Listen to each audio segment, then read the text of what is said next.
Alhamdulillahirabbil alamin. Asyhadu alla ilaha illallah wa asyhadu anna Muhammadan abduhu wa rasuluh. Allahumma shalli ala Muhammad wa ala ali Muhammad. Subhanaka la ilma lana illa ma 'allamtana innaka antal alimul hakim. Rabbi shrah li sadri wa yassir li amri wa hlul 'uqdatam min lisani yafqahu qawli. Amma ba'd. Pertama, kita bersyukur kepada Allah atas nikmat yang Allah berikan kepada kita. Banyak sekali nikmat yang Allah titipkan kepada kita, dan kita sama-sama tahu bahwa nikmat ini akan dimintai pertanggungjawaban di sisi Allah Subhanahu wa taala. Maka pastikan kita termasuk yang bisa memanfaatkan sebaik mungkin seluruh nikmat dari Allah Subhanahu wa taala, khususnya nikmat sehat, khususnya nikmat sehat yang tentu saja sangat mahal untuk orang-orang yang sudah di atas 40 tahun. Kesehatan itu sesuatu yang sangat istimewir, sangat istimewa.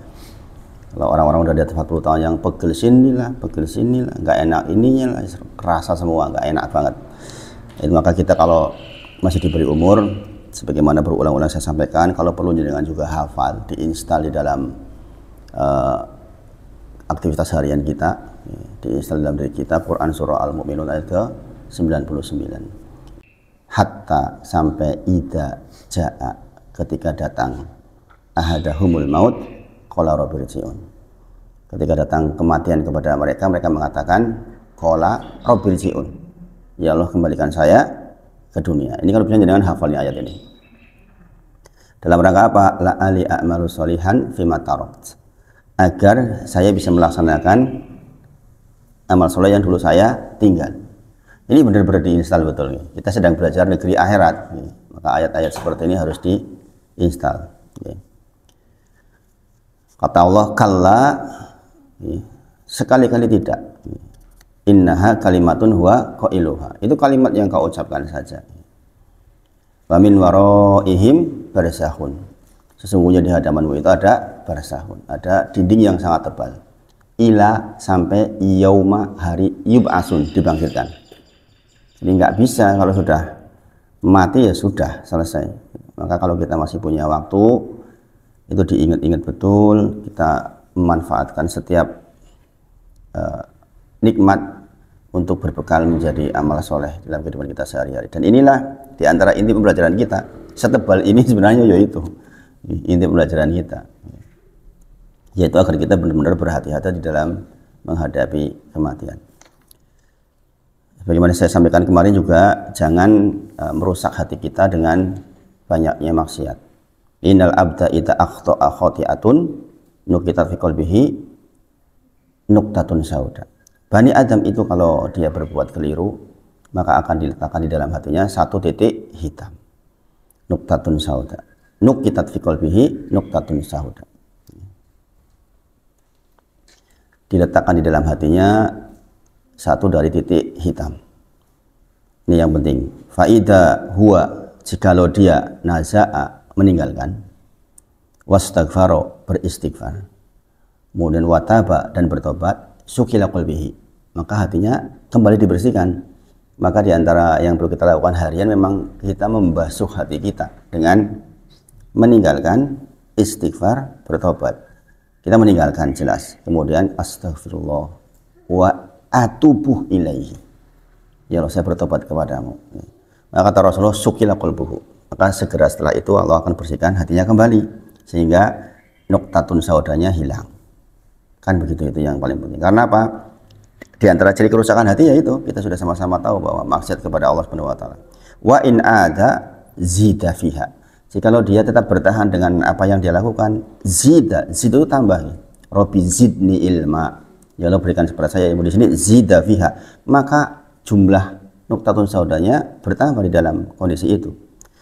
Hatta ta'luwa qalbu, sampai ta'luwa qalbuhu. Ta'luwa qalbu itu titik hitamnya penuh semua, banyak banget, karena tidak diistighfari, tidak ditinggalkan, kemudian tidak ditobati. Wa huwa ronu, itulah yang disebut sebagai ron, allati dzakarallah, di mana Allah berfirman, sebagaimana Allah berfirman, kallabal rona ala qulubihim bima kanu yaksibun. Maka itulah yang disebut sebagai ron, sebagaimana Allah sebutkan di dalam Quran surah Mutaffifin ayat 14, dan disebabkan karena perbuatan-perbuatan yang nggak ditinggalkan itu. Nah, ini menjadi perhatian buat kita, insya Allah. Utsman bin Affan menyampaikan, lau angkulubuna tahurat, jikalau hati kita bersih, maka dikatakan masyabi'at min kalami Rabbina. Dia itu nggak akan bosan dengan mendengar kalimat-kalimat Allah. Jadi kalau dengan mau merasakan hati jalan bersih atau tidak, kalau dengan dengerin Al-Quran atau bosan, itu berarti hati kita bermasalah. Ini Utsman bin Affan radhiyallahu anhu mengatakan, lau angkulubuna tahurat, seandainya hati kita itu bersih, kata Utsman bin Affan, berarti dia merasakan kan, masabi'at min kalami Rabbuna, maka kita tuh nggak akan pernah bosan, kita nggak akan pernah cukup dengan terus-terusan mendengar kalamullah. Kalau hati kita nggak benar, persen tunggal yang dengerin. Jadi kan mungkin udah bisa merasakan mungkin. Setelah ngaji beberapa waktu, kemudian dengan berusaha berkomitmen, nanti akan merasakan keadaan di mana mungkin dulu senang musik-musik, nanti akan berkurang dengan sendirinya itu, dengan sendirinya. Sudah ada rasa yang berbeda ketika kita dengar musik-musik itu. Itu dirasakan semua orang yang ngaji itu sebenarnya. Karena memang begitu, masyabi'at min kalami Rabbina wa innal akhruhu ayatiya ala yawman la anduru fil mushafi. Kita tuh nggak akan bosan membuka-buka mushaf. Kita tuh banyak berinteraksi dengan mushaf. Kita akan dibuat asik hatinya oleh Allah berinteraksi dengan mushaf Quran. Makanya orang-orang yang beriman ya kemana-mana bawa mushaf. Sekarang mushaf alhamdulillah ada di HP ini. Tapi mushaf asli itu kalau bisa tetap dibawa. Meskipun jangan bisa ya buka apa namanya, tapi mushaf itu sebisa mungkin itu tetap disediakan. Mushaf fisik seperti ini tetap disediakan. Saya aja menyediakan kayak gini nih. Kenapa? Berbeda. Dan ketahuilah pahalanya pun berbeda. Membuka mushaf seperti ini dengan mushaf yang ada di HP itu berbeda nilainya. Makanya di bawah tetap anak-anak pondok biasanya bawa yang kecil, saku. Dan membiasakan membuka seperti ini nanti akan membantu hafalan kita insya Allah. Ini perkataan Utsman bin Affan radhiyallahu anhu. Kemudian Quran surah Thaha ayat 82. Wa inilah ghafurun liman, dan sesungguhnya aku itu maha pengampun liman bagi siapa? Bagi mereka yang taba, bertobat kepada Allah, wa amana wa amila sholihan sumah tada, kemudian dia istiqomah tetap di jalan itu. Sebagaimana sudah saya bacakan kemarin. Kemudian waman ya'mal su'an, barang siapa yang mengamalkan suatu kejahatan, au yadlim nafsahu, atau dia mendolimi dirinya, summa yastaghfirillah, kemudian dia beristighfar kepada Allah, maka Allah akan datang kepada dia dan dia akan temui Allah dalam kondisi ghafurur rahimah, dalam kondisi Allah maha pengampun dan maha penyayang. Quran surah An-Nisa ayat 110. Ini ulangan yang kemarin, diingat-ingat nih. Jadi kita memang meliputi diri kita dengan seperti itu. Nah, ini diantara hal yang perlu kita terus pegangi di dalam kehidupan kita insya Allah. Berikutnya kita sampai kepada bagaimana mengupayakan husnul khotimah. Yang pertama kemarin kita dengan bertauhid kepada Allah, maka mempelajari tentang tauhid itu menjadi wajib bagi orang yang berdoa, Allahumma inni as'aluka husnal khotimah. Ya Allah, sesungguhnya saya mohon kepadamu untuk mendapatkan husnul khotimah. Maka sesungguhnya secara eksplisit dia sedang memerintahkan dirinya, loh berarti nek ngono aku butuh belajar tauhid, gitu kira-kira. Jadi semua yang kita pelajari ini sebagai sebuah bentuk hidayah irsad wal bayan. Yang kita pelajari namanya hidayah irsad wal bayan. Untuk menjadikan taufik, izin dari Allah, ilmu itu menjadi amal, maka sesungguhnya kita mohon kepada Allah. Ya Allah, saya mohon kepadamu untuk mendapatkan husnul khotimah. Nah, kita sudah diberikan caranya, yaitu menegakkan tauhid. Berarti secara eksplisit, jadi harus ingat sesuatu yang dengan itu kewajiban berjalan, maka dia menjadi ikut wajib. Ya, perhatikan sekali lagi ini. Coba nanti jangan ulang. Sesuatu yang dengan sesuatu itu kewajiban menjadi berjalan, maka sesuatu itu menjadi ikut wajib. Contoh. Orang sholat harus bersuci, ya enggak? maka keberadaan air menjadi wajib enggak? Iya, menjadi wajib. Karena tidaklah bisa orang bersuci kecuali ada air. Nah, sekarang ini kita belajar sekarang. Kita ingin, bahkan kita minta, Allahumma ya Allah, ini sesungguhnya aku as'aluka, minta kepadamu husnal khotimah. Dan ini permintaan setiap kita. Sebagian besar kaum muslimin meletakkan ini di sujud terakhir. Ketika sujud terakhir, banyak kaum muslimin yang membaca Allahumma inni as'aluka husnal khotimah. Nah, itu kan permintaan. Permintaan kita minta karena kita tahu hidayah irsyad wal bayan memang harus kita minta. Memang harus kita minta kepada Allah. Nah, sekarang kita diberitahu ciri-cirinya ada 31. Kemudian kita sekarang mengupayakan loh untuk sampai ke sana itu ini loh. Nah, salah satunya adalah nomor 1, menegakkan ketauhidan kepada Allah Subhanahu wa taala. Berarti belajar tentang tauhid itu menjadi wajib. Karena tidaklah kita mendapatkan husnul khotimah kecuali kita memang harus bertauhid kepada Allah. Nah, itu yang saya katakan, bahwa sesuatu yang dengan sesuatu itu kewajiban berjalan, maka sesuatu yang menjadi ikut wajib. Itu. Jadi luas sekali sebenarnya syariat Islam itu, luas banget ya. Luas banget. Makanya di dalam ilmu pun ada ilmu yang fardu ain, fardu untuk masing-masing orang. Yaitu ilmu yang dengan ilmu itu agama kita berjalan. Kita nggak bisa menawar di sisi Allah, kok dia menurut sholat, wah kurang kali caranya sholat deh. Nah, itu kan keliru. Berarti belajar sholat menjadi wajib karena kita tuh wajib sholat. Paham ya maksudnya ya? Karena kita wajib sholat, maka segala sesuatu yang terkait dengan sholat menjadi wajib untuk kita ketahui. Kita nggak bisa berasal di sisi Allah, aku dia menurut raiso kok. Lah kok rasinau? Ya embuh. Nah, ini kan nggak bisa, nggak bisa. Makanya ilmu itu disebut sebagai ilmu fardu ain. Ada ilmu yang fardu kifayah yang kita tidak harus tahu. Ilmu tengah perdagangan, kalau kita bukan pedagang ya nggak perlu tahu, nggak harus tahu, boleh tahu tapi nggak harus, maksudnya nggak ain, nggak fardu ain. Nah, demikian juga ini semua yang kita pelajari sudah lewat itu menjadi fardu ain memang untuk kita perhatikan, nggak bisa nggak. Jadi kan nggak bisa wakil ke orang lain ini. Bu jenengan sing sinau ya aku sing praktek lah, yang gimana ibunya aja nggak bisa menerangkan ke kita. Berarti masing-masing kita memang harus mempelajari. Kemudian yang kedua kemarin adalah persoalan ketakwaan. Nah, ini sudah mafhum bahwa derajat kita di sisi Allah juga persoalan ketakwaan. Innallaha la yanzuru ila suwarikum wala ila amwalikum walakin yanzur ila qulubikum wa a'malikum. Innallaha, sesungguhnya Allah, la yanzuru, tidak melihat kepada suwarikum, bentuk badanmu, kemudian gantengnya kita, itu enggak lihat itu. Wala amwalikum, juga jumlah harta enggak dilihat, ya kan? Tetapi yang dilihat walakin itu tetapi ya, walakin tetapi yanduru, melihat ila qulubikum wa a'malikum, kepada hati kita dan amal kita, amal soleh kita. Itu. Jadi jangan perhatikan betul. Nah, ketakwaan itu memang ke situ arahnya. Ketakwaan itu ke situ arahnya. Kita tahu ya, kemarin di antara definisi takwa, sebagian ulama mengatakan kalau hati kita diletakkan di apa? Nampan. Kemudian nampan itu kita keluarkan di pasar-pasar, orang semuanya tahu kondisi hati kita. Hati kita nih, hati kita. Andai hati kita bisa isi hati kita diletakkan di nampan. Oh, foto isinya kabeh, isinya ini ditulis di situ. Semua orang tahu.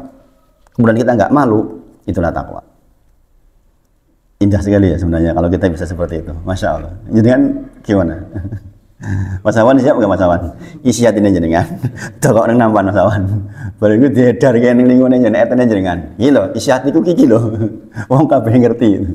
Kira-kira jenengan bisa raisin itu takwa itu, Mas. Ya, kita harus punya cita-cita ke sana, kita harus punya cita-cita. Jangan dikatakan itu sesuatu yang mustahil. Kita harus punya cita-cita ke sana, Mas Awan. Tercapai atau tidak terserah Allah, tapi kita harus punya cita-cita kayak gitu. Harus itu. Demikian bertakwa. Nah, ini yang menjadi syarat kedua kemarin. Kemudian syarat ketiga adalah istiqomah. Dan ini berat, ya, sebagaimana saya sampaikan. Makanya Allah sering beberapa kali dalam Al-Quran menyebut tentang orang-orang yang beriman untuk beriman, untuk orang beriman untuk beriman. Quran surah An-Nisa misalnya, ya ayyuhalladzina amanu, orang yang beriman, berimanlah kepada Allah, kepada Rasul, kepada kita. Jadi beriman kok kan beriman mana? Maksudnya iman yang kedua adalah fi'il amr, perintah dari Allah untuk istiqomah. Jadi kita nggak cukup hanya mengatakan kita beriman kepada Allah tok. Tapi harus istiqomah sampai mati. Kenapa? Kebutuhan istiqomah 4. Kenapa kita berkebutuhan istiqomah 4? Apa yang terakhir? Masalah nyatat enggak? Mengapa kita istiqomah? Kemarin alasannya kan 4. Mengapa kita harus istiqomah? Satu, keadaan zaman. Sekarang memang fitnahnya luar biasa. Ya kan? Yang terakhir aja, yang terakhir aja dari 4 itu. Karena Rasulullah bersabda, innamal a'malu bil khawatim. Karena sesungguhnya amal itu bergantung kepada akhirnya. Akhirnya Pak Supri. Api, akhirnya elek mati elek Pak Supri. Ya itu loh. Elek, api mati api Pak Supri. Itu. Ini pengingat yang besar buat kita bahwa walaupun kita sudah ngaji, walaupun kita sudah rajin ke masjid, Pak Supri walaupun sudah adzan tiap hari Pak Supri, tetap harus istiqomah sampai akhir. Karena Allah akan menilai kepada panjenengan itu akhirnya. Maka penutup dari kehidupan kita itu menjadi penentu banget. Itulah kenapa kita minta Allahumma inni as'aluka husnal khotimah. Gitu. Karena sesungguhnya innamal a'malu, selama ini kan kita mendengarnya innamal a'malu binniyat, ya kan? Statnya begitu, statnya. Sesungguhnya semua amal itu bergantung kepada niatnya. Likulli imri'in manawa. Orang akan mendapatkan manawa, apa yang diniatkannya itu. Faman kanat hijratu ilallah wa rasuli, pada siapa yang hijrahnya kalau Allah dan Rasul, maka dia dapat Allah dan Rasulnya. Faman kanat hijratuhu lidunya yusibuha atau imratin yankihuha, maka mahajaru ilaih. Barang siapa yang hijrahnya karena urusan dunianya atau karena urusan wanita yang hendak dinikahinya, maka hijrahnya atas apa yang dia pilih itu. Begitu yang selama ini kita pelajari, yaitu tentang bab niat. Tetapi ada hadis lain yang semisal innamal a'malu, sesungguhnya amal itu bergantung khawatim bil khawatim, dengan akhirnya. Itulah mengapa kita butuh istiqomah. Maka pasti jadi syarat untuk husnul khotimah. Ya kan, di syarat ketiga dikatakan istiqomah. Karena apa? Yaitu akhirmu itu piye gitu. Makanya kita tuh nggak boleh sombong kalau sudah rajin pun.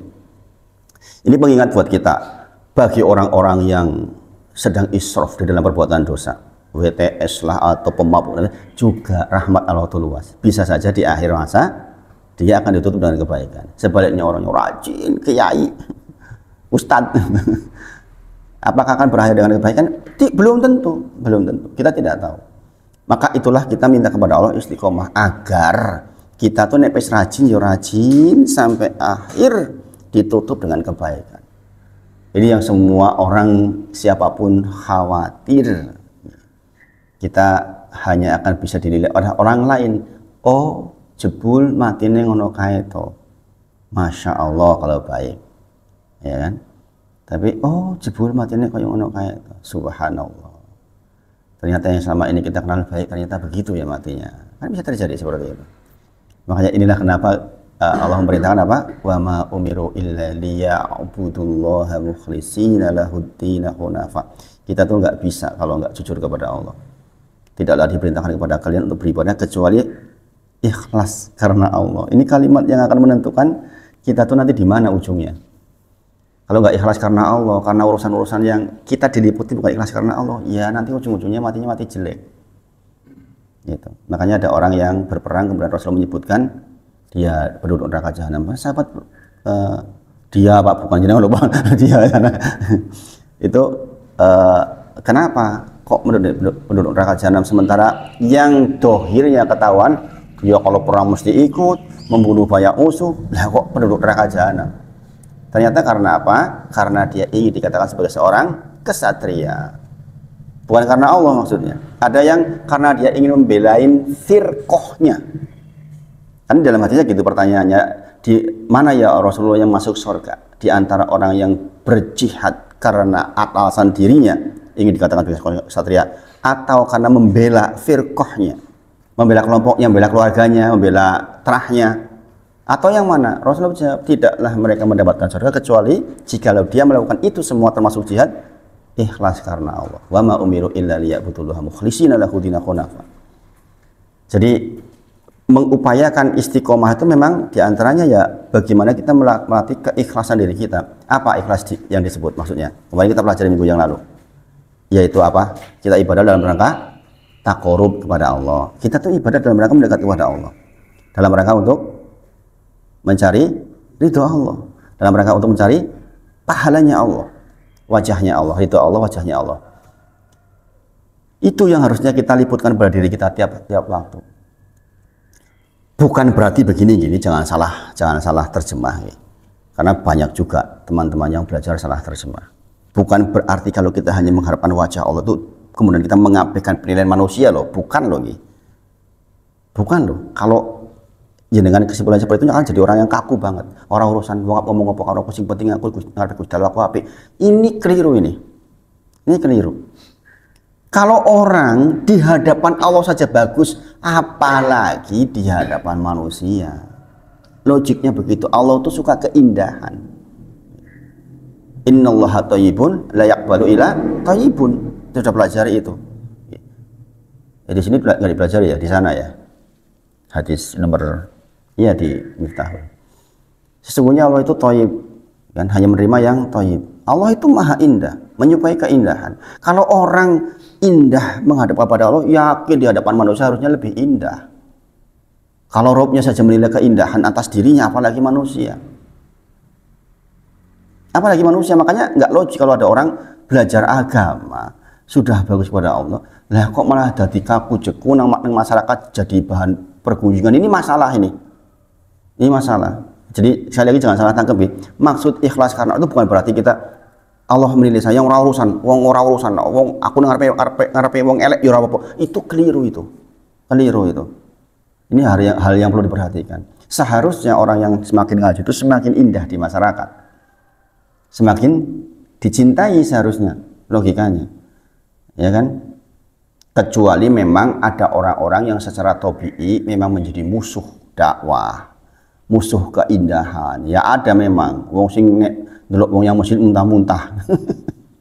Rajin yang muslim malah dia jelek banget. Di antara ciri hati kotor ya. Karena di antara ciri hati yang bersih adalah mencintai orang soleh. Berarti kebalikannya, orang yang hatinya rusak dia nggak suka sama orang soleh. Dia cari-cari lah pokoknya, cari-cari agar orang soleh itu jatuh. Skala kecil, skala besar, skala nasional pun begitu, sama aja. Setiap orang soleh itu punya musuh. Nah, ini yang keempat sekarang adalah memperbanyak mengingat mati. Nah, ini seperti start awal kita belajar kitab ini. Ini untuk mendapatkan husnul khotimah. Yang keempat adalah memperbanyak mengingat mati. Itu. Jadi memang harus memperbanyak mengingat mati, Pak Sobri. Makanya kadang-kadang sakit itu menjadi penting, kadang-kadang kalau sampai di titik ini. Kalau nek sehat, kadang-kadang ya lali. Tapi nek sekali-kali sakit, lemah. Jojoku mati. Saya kalau sudah merasakan sakit kok serisit di sini nih, rasanya ya Allah, jangan-jangan saya mau mati sekarang. Gitu. Saya itu punya sakit yang karena katanya kalau di sini kan jantung koroner, kalau jantung kan bisa tiba-tiba. Dan saya sudah sangat sering itu dalam beberapa waktu sakit di sini. Senut itu. Kadang sampai setengah jam. Pak Dokter Sis bilang, depan saya di Berajan Mas itu, Dokter Sis. Saya kan nanya konsultasi, ini jantung bukan Pak Sis? Ya gini aja Pak Wahid, nek jantung itu koyok diremet-remet, baik digerakkan atau tidak badannya, maka dia tetap akan sama. Jadi kalau digerak-gerakan kok berubah rasa, itu bukan jantung. Jadi kalau berubah kondisi kayak gini, diginiin tetap koyok diremet-remet, nah itu jantung koroner. Saya berpikir ya ini mudah-mudahan ini otot. Mudah-mudahan otot. Tapi ketika itu datang, ya nggak nyaman banget rasanya, kematian kayak di depan mata. Nah, mungkin maksud Allah mendatangkan seperti itu agar saya ingat mati. Kadang-kadang kalau kita tidak dipaksa oleh keadaan, kita nggak ingat. Lepas sehat terus, ya namanya orang sehat terus, ya rakyat ingat mati. Tapi begitu jatuh sakit itu akan terasa. Saya kalau dengar Mas Jenny kan termasuk sering sakit Mas Jenny, agak sering. Itu mungkin ya itu pengingat dari Allah Mas Jenny, supaya jenengan itu memang dipaksa untuk mengingat kematian, dipaksa untuk mengingat kematian, karena itu kebaikan. Jenengan perlu tahu bahwa itu tuh kebaikan.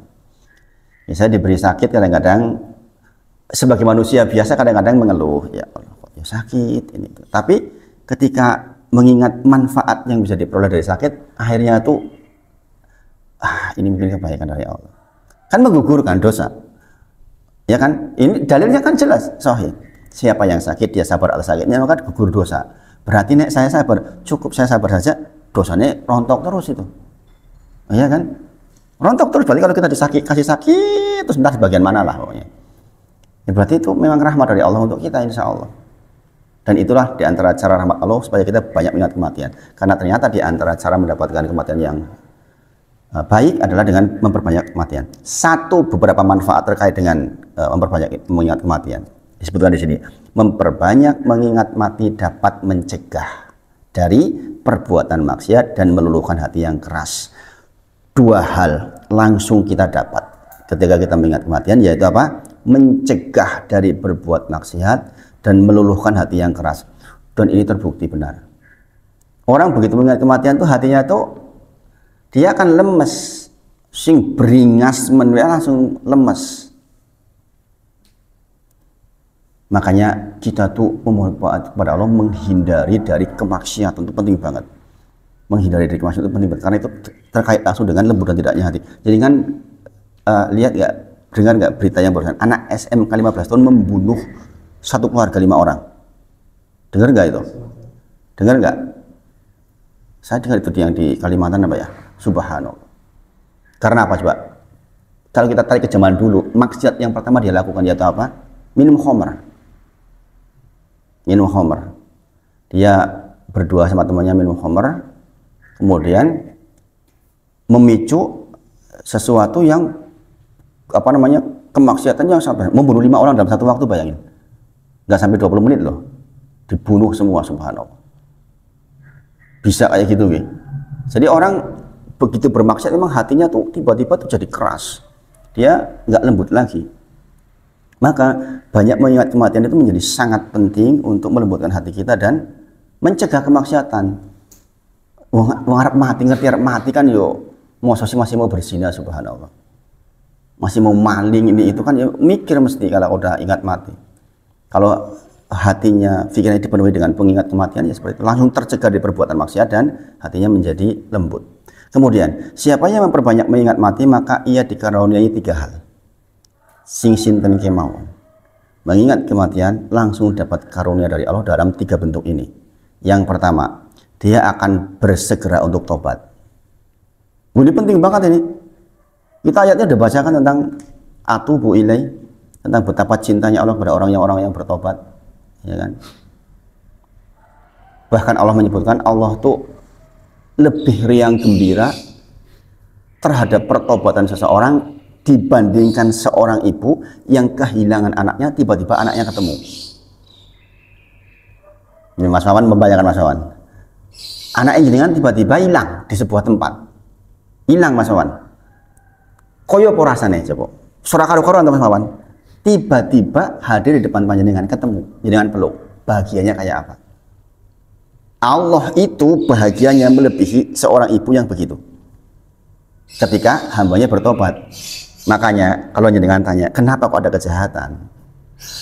Untuk hikmahnya, untuk menunjukkan bahwa Allah itu Maha Pengampun. Kalau nggak ada orang yang berbuat kerusakan, ya lantas Maha Pengampunnya Allah di sebelah mana? Makanya kita tuh kalau mau belajar lebih dalam lagi tentang hikmah-hikmah seperti ini itu luar biasa sebenarnya.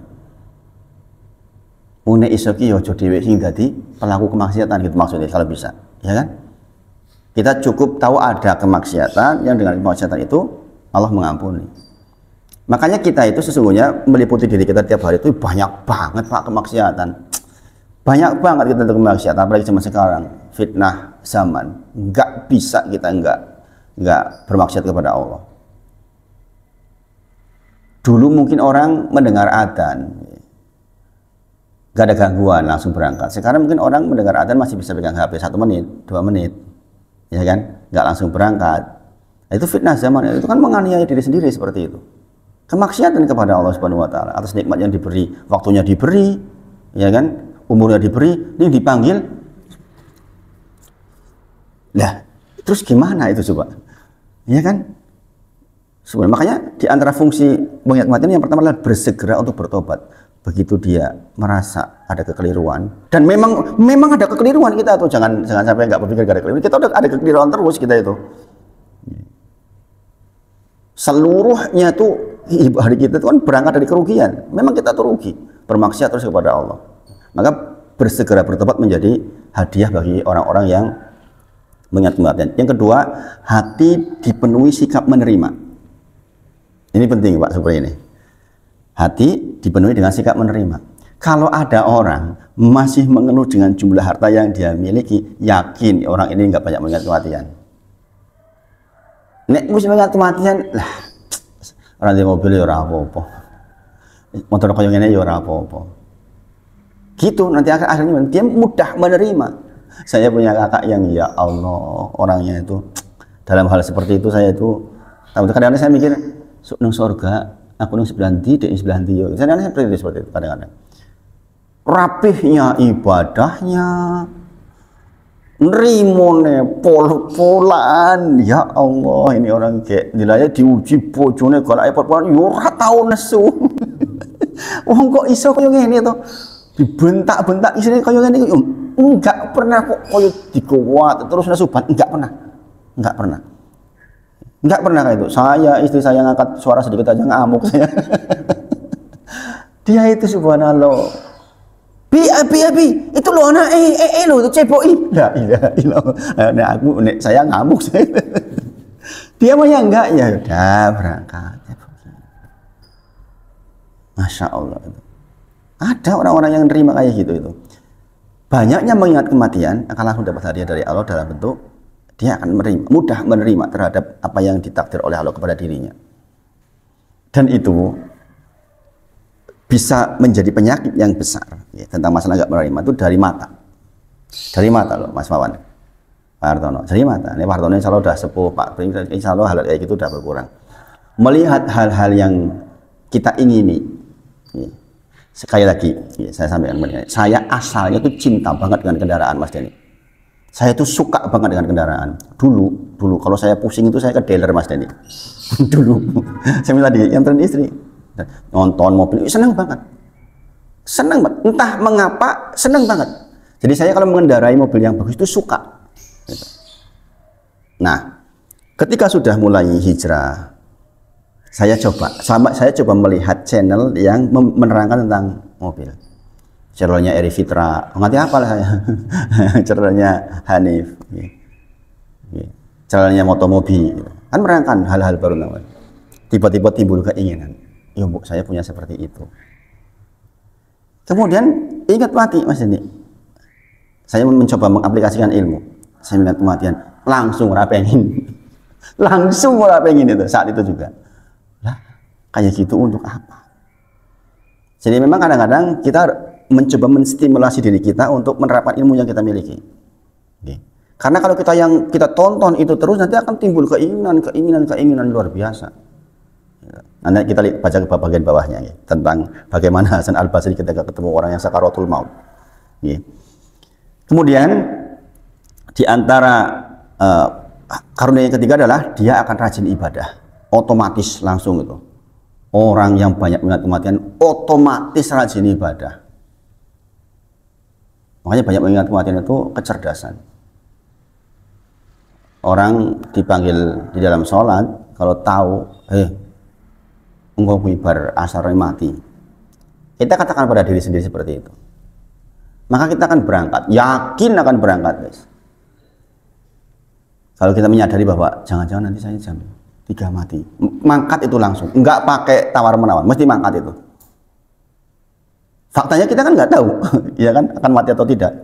Faktanya kan kita nggak tahu, berarti kan bisa mati kan.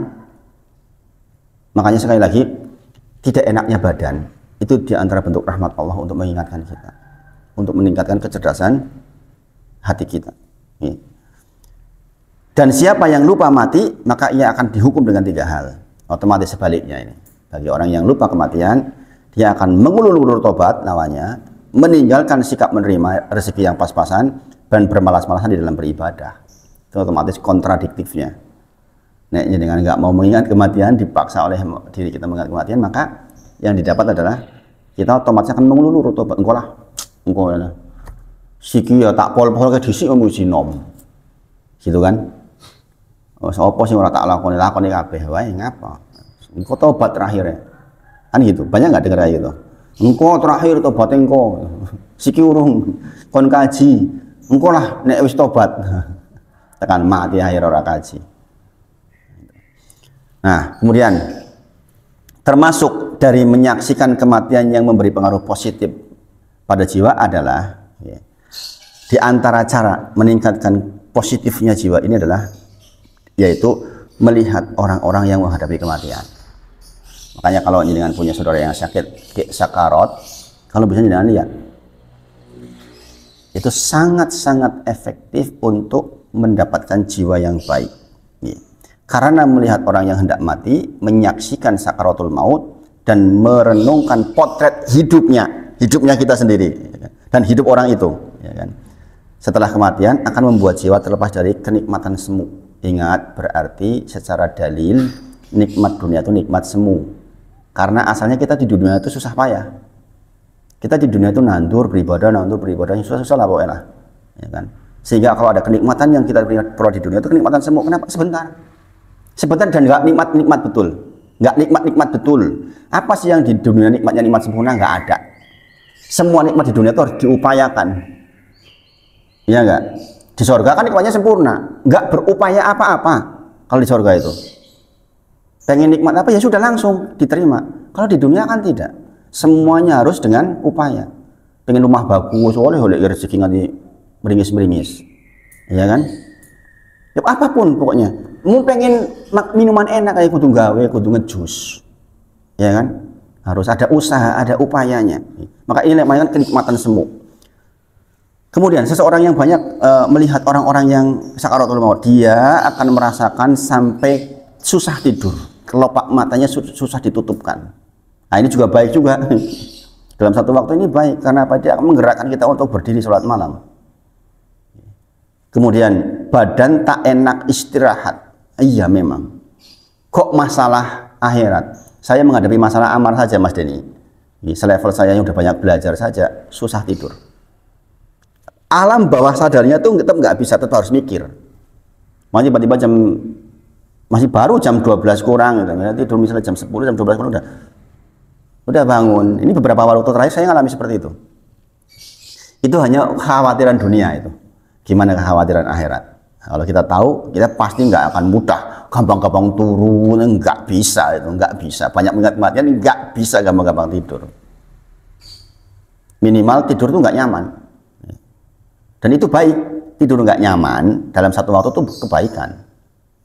Kenapa? Karena memang kita kadang-kadang butuh dibegitukan itu loh, Mas Awan. Kita tuh kadang-kadang butuh begitu, Pak Artono. Butuh dibuat tidak nyamannya dengan tidak nyaman itu, kemudian kita sadar, tidak kita berkebutuhan dengan Allah, kita jadi bangun, kita sholat, itu loh maksudnya itu. Jadi ya Allah, gitu loh maksudnya itu. Jadi itu lo cinta banget. Kalau kita begitu tuh cinta banget. Kemudian sehingga bangkit semangat beramal dan bertambah tekun.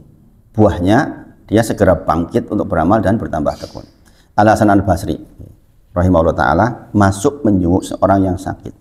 Ia mendapatinya saat sakaratul maut. Ini Hasan Al-Basri loh ya. Imam yang sangat besar. Orang kaya tapi penampilannya sangat sederhana. Lalu ia kembali, ia perhatikan penderitaan dan kesusahan orang yang dihadapannya. Lalu ia kembali ke keluarganya dengan raut yang berbeda dengan ketika berangkat. Maka kata mereka kepadanya, silakan makan, wahai Amirul Mukminin. Silakan makan, wahai Al-Hasan Al-Basri. Al-Hasan Al-Basri menjawab, duh, kerabatku semua, katanya. Santaplah makanan kalian sendiri aja. Minumanmu juga disilakan diminum sendiri. Demi Allah, saya telah melihat pergumulan maut. Saya akan senantiasa beramal untuknya hingga saya menghadapinya. Jadi nanti ya itu tadi, diajak makan pun sampai nggak nyaman, nggak enak.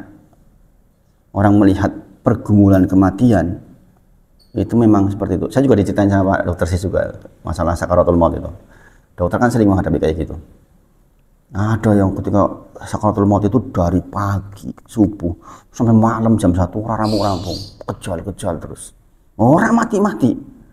Gitu. Mengerikan. Kalau kita nggak hanya melihat tapi melihat, nggak hanya mendengar tapi melihat secara nyata, yakin ngaruh ke kita itu. Mas Wawan pernah nggak melihat Mas orang lagi sakaratul maut? Sudah. Apa yang Anda rasakan? Masih enak makan nggak? Ya, kalau saya tuh langsung bercermin gitu. Besok gimana? Besok gimana gitu ya. Pak Hartono gimana Pak? Pernah lihat Pak? Itu masih remaja. Masih remaja. Di rumah sakit orang sudah sampai lesnya. Dalam menit terakhir. Berat kan ya. Mas Jono pernah nggak Mas? Belum pernah. Lihat Mas. Itu film yang lebih melembangkan aku kan daripada film Azab Kubur. Film nyata itu yang langsung akan membuat kita benar-benar ingat gitu. Dari Abu Hurairah radhiyallahu anhu, ia berkata Rasulullah SAW bersabda, aksiru, memperbanyak, mengingat, peruntuh kenikmatan semu, yaitu kematian, maka kita akan mendapatkan hati yang lembut.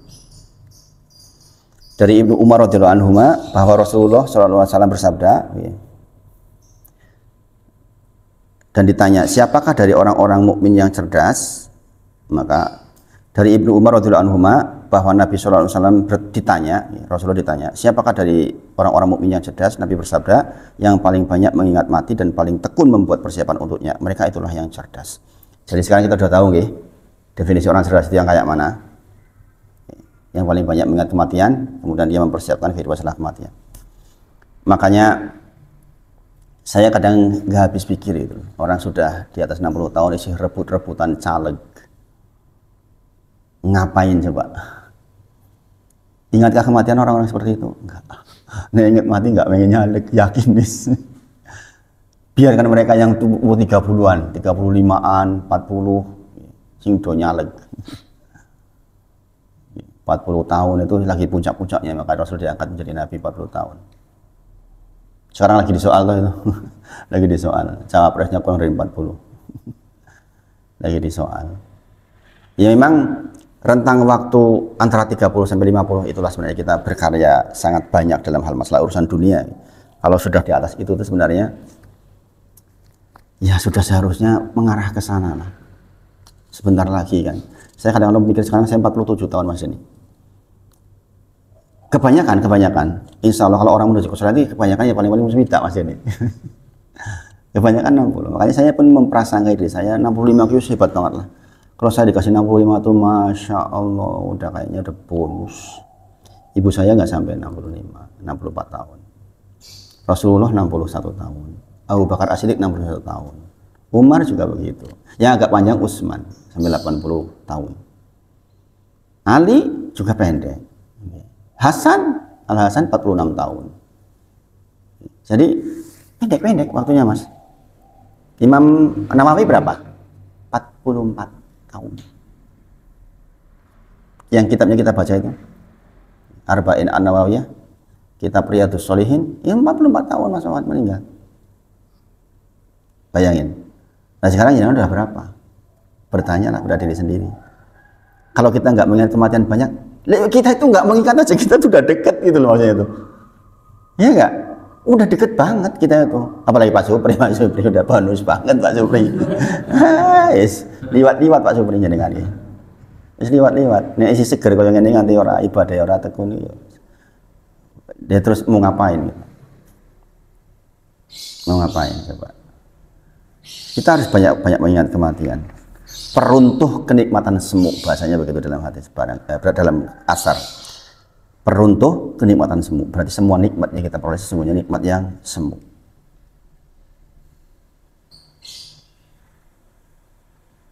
Tidaklah seorang hamba memaksa hatinya untuk mengingat mati kecuali dunia akan menjadi kecil dan semua isinya tak berarti baginya. Ini jelas loh. Tidaklah seseorang mengingat kematian kecuali dunia akan menjadi kecil di matanya, apalagi semua isinya nggak ada artinya. Itu. Jadi kenikmatan dunia itu nggak ada artinya. Saya kadang-kadang melihat ini Mas Jeni, yang saya ambil pelajaran ketika mereka menerangkan tentang kendaraan itu. Saya pernah bertanya kepada ibu saya, Umi, pripun naik mobilnya kakak, BMW seri terbaru waktu itu Mas, BMW seri terbaru. Kata mamak saya. Isi penak numpak mobilmu. Lah ngopo? Rada dhuwur sithik. Nek endek banget, malah mlebune angel.